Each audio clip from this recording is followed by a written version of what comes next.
vagyunk a Kawasaki márkakereskedők szervezésében létrejött Kawasaki Expo és bőrzén, aminek az elsődleges szempontja a Kawasaki márkakereskedői készleteknek a kiárusítása.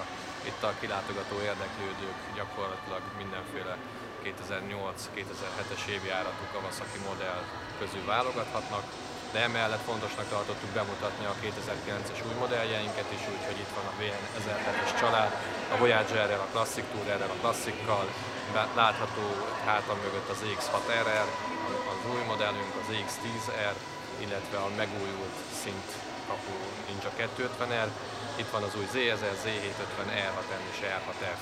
Emellett a kilátogatók részt vehetnek a design versenyünkben, úgyhogy egy új R6M-t tervezhetnek, és hogyha a tervre a legtöbb szavazatot megkapják, akkor meg is nyerhetik ezt a motort, az általuk tervezett motort, kerékpárok, ATV-k, jetskik, gyakorlatilag minden Kawasaki termék megtalálható itt most. Mikor találkozhatunk legközelebb Kawasaki rendezvénnyel? Jövő hétvégén, április 4-én tartjuk az országos KLX tesztnapunkat.